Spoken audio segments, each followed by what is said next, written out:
Hello everyone, welcome back to our channel. Today we are talking about the digestive gland. मैं आपको human digestive system करवा रही थी और उसके अंदर मैंने आपको दो पार्ट्स बताए थे, एक तो एलिमेंट्री कैनाल और दूसरा बताया था डाइजेस्टिव ग्लैंड्स का। तो एलिमेंट्री कैनाल को हमने दो वीडियो में पूरा कवर अप कर लिया है। आज हम देखेंगे डाइजेस्टिव ग्लैंड्स के बारे में। डाइजेस्टिव ग्लैंड्स मैंने आपको ये बताया था कि जब फूड डाइजेशन करते हैं तो डाइजेशन करते वक्त एक तो हमारी एलिमेंट्री कैनाल की इन्वॉल्वमेंट होती है, जिसके अंदर हमने ईसोफेगस को पढ़ा, माउथ, स्टमक, स्मॉल इंटेस्टाइन और लार्ज इंटेस्टाइन।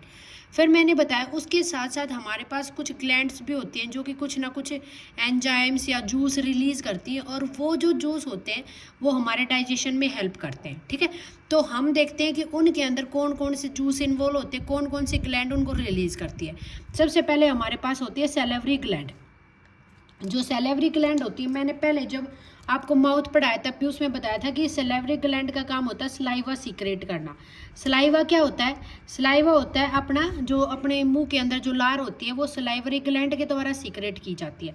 अब ये जो सलाइवा सीक्रेट करती है, ये जो ग्लैंड है इसके अंदर भी 3 ग्लैंड की इन्वॉल्वमेंट होती है और ये तीनों ग्लैंड मिलके एक सलाइवा को रिलीज करती है। सबसे पहले ग्लैंड होती है पैराटोइड ग्लैंड, सबलिंगुअल ग्लैंड और सबमैंडिबुलर ग्लैंड।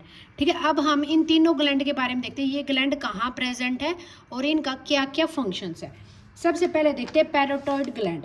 जो पैराटोइड ग्लैंड है मतलब जो सलाइवा मान लो हम मान लें 100% सलाइवा रिलीज हो रहा है, उसको 100 मान के चलते हैं, तो उसमें से जो 50% इन्वॉल्वमेंट होता है ना सलाइवा के अंदर वो होता है पैराटोइड ग्लैंड का। ठीक है, 50% तो जो सलाइवा है, सलाइवा का जो 50% प्रोडक्शन है वो अपनी अकेली पैरोटिड ग्लैंड करती है। ठीक है, तो पैरोटिड जो ग्लैंड होती है वो अपना लार्जेस्ट प्रोड्यूसर है किसका? सलाइवा का। ठीक है, उसके अलावा ये जो पैरोटिड ग्लैंड है ये प्रेजेंट कहाँ होती है?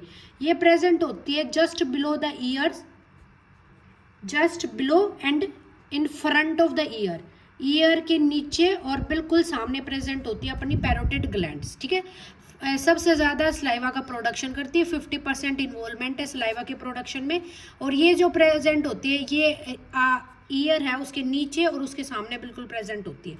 अगली होती है अपनी सबलिंगुअल ग्लैंड। जो सबलिंगुअल ग्लैंड होती है वो क्या होती है भाई?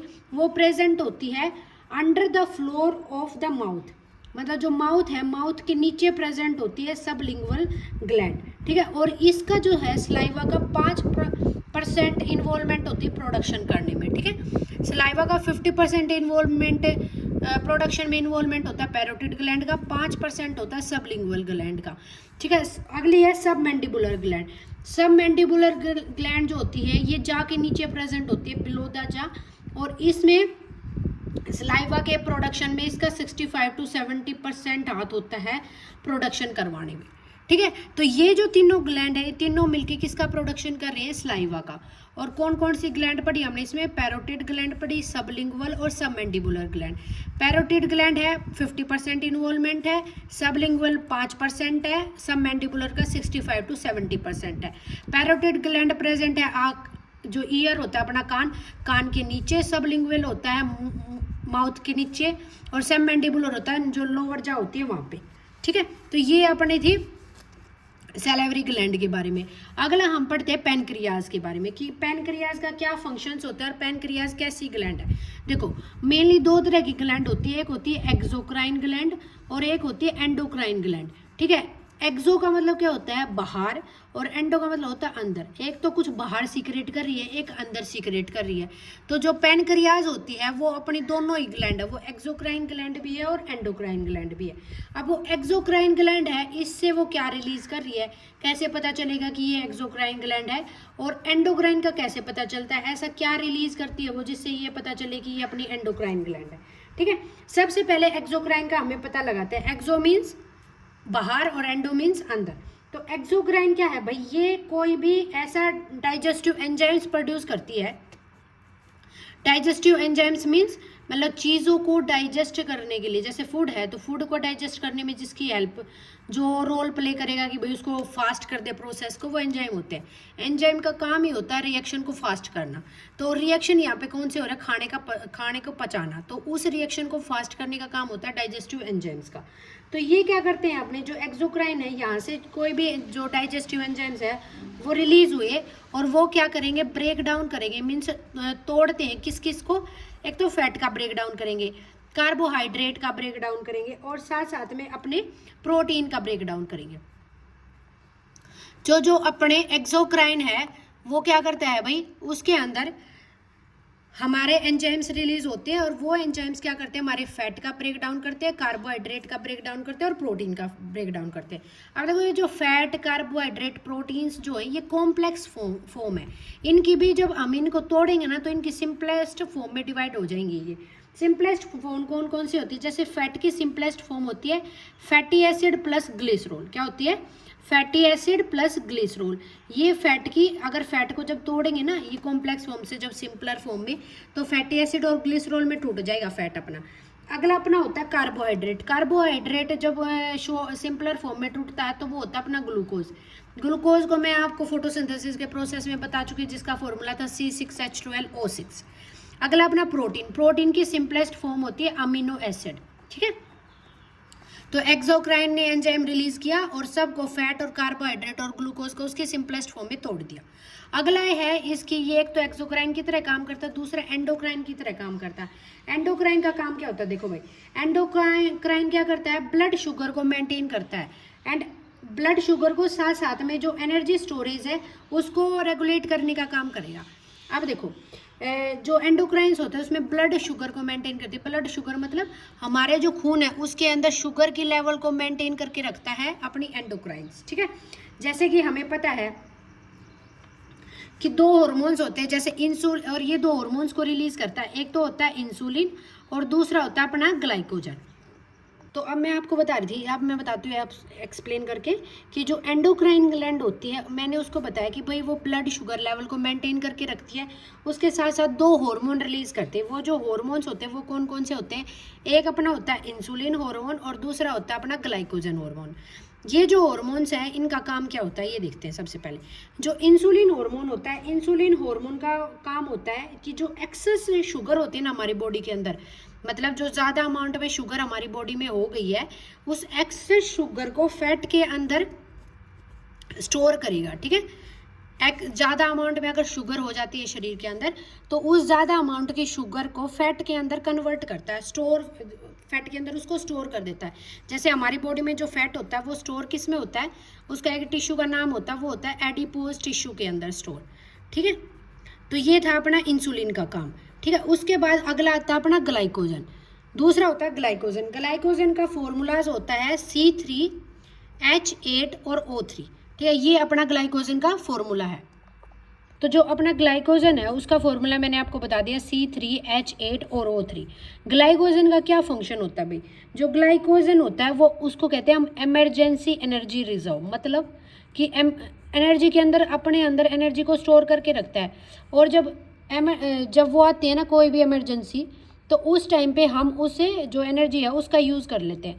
अब वो इमरजेंसी क्या क्या हो सकती है, वो इमरजेंसी होती है भाई हमने अगर कोई फास्टिंग की है, जब हम व्रत करते हैं तो उस टाइम पे भाई खाना नहीं खाते, तो ग्लूकोज का बॉडी में ग्लूकोज नहीं सप्लाई हो पाता, तो उस टाइम पे जो हमारी बॉडी होती है वो इस ग्लाइकोजन को जो हमने स्टोर करके रखी है एनर्जी उसका यूज़ करते। तो एक तो हो सकती है अपनी फास्टिंग कंडीशन, दूसरी हो सकती है हम एक्सरसाइज कर रहे हैं उस टाइम पे इसको यूज़ करते हैं एक्सरसाइज के टाइम पे, या फिर हमें कोई भी स्ट्रेस है, स्ट्रेस के अंदर भी स्ट्रेस जब होता है तो बॉडी कम वर्क कर पाती है, तो इस वजह से जो हमने एनर्जी को स्टोर किया था तो वो एनर्जी अब यूज़ होने लग जाएगी। तो अभी मैंने आपको ये बताया कि हमारी जो हम पढ़ रहे थे पेनक्रियाज, तो पेनक्रियाज एक्सोक्राइन ग्लैंड की तरह काम भी करती है और एंडोक्राइन ग्लैंड की तरह काम करती है। एक्सोक्राइन ग्लैंड में मैंने आप लोगों को बताया था कि इसका काम होता है कि ये एंजाइम्स रिलीज करती है और वो एंजाइम फैट का ब्रेक डाउन करता है, कार्बोहाइड्रेट का ब्रेक डाउन करता है और प्रोटीन का ब्रेक डाउन करता है। फैट को ब्रेक डाउन करेगा फैटी एसिड प्लस ग्लिसरॉल में, कार्बोहाइड्रेट को ब्रेक डाउन करेगा ग्लूकोज में और प्रोटीन का ब्रेक डाउन करेगा अमीनो एसिड के अंदर। और एंडोक्राइन में मैंने बताया दो हार्मोन रिलीज होंगे, इंसुलिन और ग्लाइकोजन। इंसुलिन जो स्टोर होता है, इंसुलिन क्या करता है, हमारे पास जो एक्सेस शुगर होती है बॉडी के अंदर उसको फैट में, स्टोर फैट के अंदर कन्वर्ट कर देता है और वो फैट हमारी बॉडी में स्टोर होता है एडिपोज टिश्यू के अंदर। अगला था अपना ग्लाइकोजन। ग्लाइकोजन का फॉर्मूला मैंने आपको बता दिया C3H8 और O3।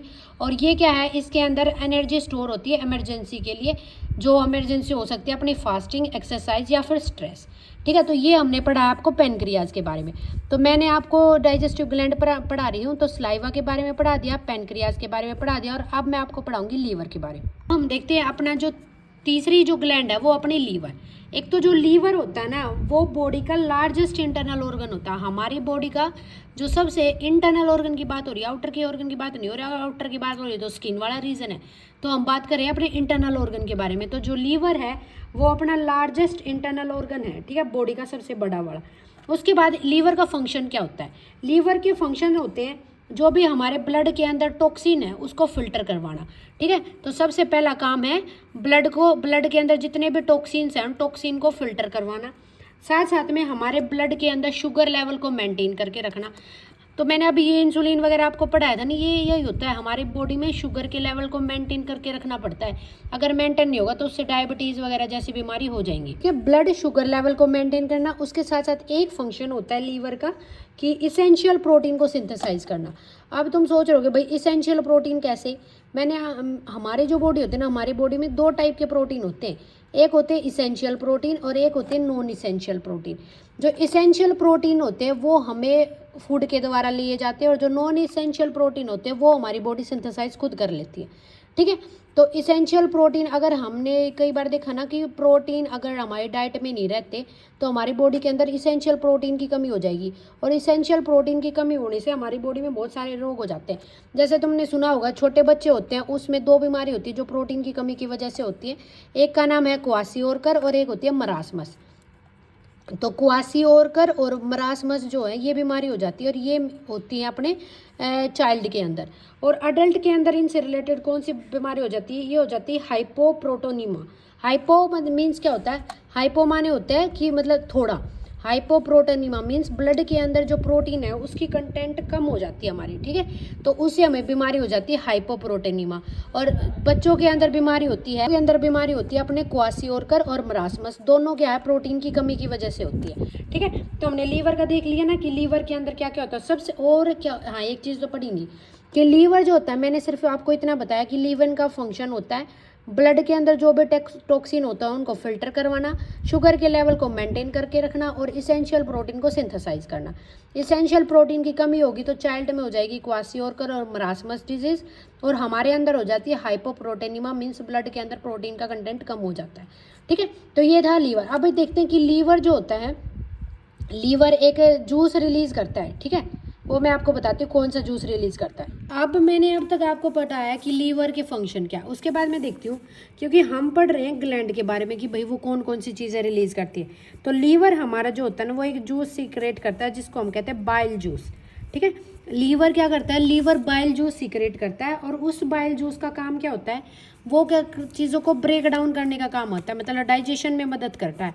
और ये करेगा क्या, जितने भी हमारे पास जो कॉम्प्लेक्स फूड पार्टिकल्स हैं, कॉम्प्लेक्स फूड पार्टिकल्स कह सकते हैं, या फिर लार्ज जो हमारे फैट के ग्लोब्यूल्स थे, मीन्स बड़े बड़े जो पार्टिकल्स थे, उनको क्या करेगा, सिंपलेस्ट फॉर्म के अंदर चेंज करने का काम करता है। उसको सिंपलेस्ट फॉर्म या फिर हम कह सकते हैं टीनी ड्रॉपलेट के अंदर कन्वर्ट कर देता है। ठीक है, तो एक तो बाइल जूस का काम होता है कि लीवर ने बाइल जूस सीक्रेट किया, वो डाइजेशन करेगा, कॉम्प्लेक्स फूड पार्टिकल्स को सिंपलेस्ट फॉर्म के अंदर कन्वर्ट कर लेगा। ये था एक तो बाइल जूस का फंक्शन। दूसरा बाइल जूस का फंक्शन होता है कि ये हमारे क्या है, स्टमक जो होता है उसको न्यूट्रलाइज करता है, मीन्स स्टमक के न्यूट्रलाइज्ड स्टमक एसिड, स्टमक के अंदर जो एसिड था ना, स्टमक के अंदर कौन सा एसिड था, HCl मीन्स हाइड्रोक्लोरिक एसिड। ये जो HCl था इसके अंदर, भाई अगर HCl मतलब एसिड है तो हमारा जो स्टमक है उसका जो नेचर है वो एसिडिक नेचर होगा, तो उस एसिडिक नेचर को न्यूट्रलाइज करेगा, मीन्स एसिड बेस, मतलब ना एसिड होगा ना बेस होगा, तो उसको न्यूट्रलाइज कर देगा। तो ये फंक्शन होता है अपना बाइल जूस का। ठीक है, तो अब तो मैंने आपको क्या क्या करवा दिया, मैंने आपको बता दिया कि भाई सैलिवरी ग्लैंड के बारे में बता दिया, जिसके अंदर वो स्लाइवा रिलीज करती है, जिसमें हमने parotid gland, sublingual gland, submandibular gland के बारे में पढ़ा। फिर पैनक्रियाज पढ़ा, पैनक्रियाज एक्सोक्राइन ग्लैंड भी और एंडोक्राइन ग्लैंड भी, क्या क्या फंक्शन है वो देख लिए। ब्लड शुगर लेवल को मेंटेन करके रखता है, और उसके बाद प्रोटीन, फैट और कार्बोहाइड्रेट का डाइजेशन करता है। प्रोटीन अपने अमीनो एसिड में टूटता है, फैट अपना फैटी एसिड और ग्लिसरॉल में टूटता है। ग्लिसरॉल का फॉर्मूला मैंने आपको बताया C3H8 और O3, ठीक है। उसके बाद कार्बोहाइड्रेट अपने शुगर या ग्लूकोज के अंदर टूटती है, ठीक है। फिर मैंने आपको लीवर के बारे में बता दिया कि जो लीवर होता है वो बॉडी का लार्जेस्ट इंटरनल ऑर्गन है, और वो बाइल जो सीक्रेट करता है, जिसका काम बता दिया कि एक तो स्टमक को क्या जो है नेचर उसको न्यूट्रलाइज करेगा, साथ साथ में लार्ज फूड पार्टिकल्स को स्मॉलर पार्टिकल में तोड़ देगा, ठीक है। तो ये थी अपनी डाइजेस्टिव ग्लैंड्स, ठीक है। तो एलिमेंट्री कैनाल भी कर ली, डाइजेस्टिव ग्लैंड भी कर ली। अब अपना एक तो बचा हुआ है इंटेस्टाइनल, जो कुछ जो अपनी स्मॉल इंटेस्टाइन होती है ना, वो भी एक दो जूस रिलीज करती है, उनके बारे में देखेंगे बस। उसके बाद हम फिर अपना रेस्पिरेटरी सिस्टम शुरू करेंगे। आई होप मैंने जितना पढ़ाया वो आपको समझ आया होगा। अगर किसी को कोई प्रॉब्लम है तो कमेंट करके बता सकते हैं, मैं उसका रिप्लाई ज़रूर दूंगी। और वीडियो पसंद आई हो तो वीडियो को लाइक करना, चैनल को सब्सक्राइब करना। Thank you so much.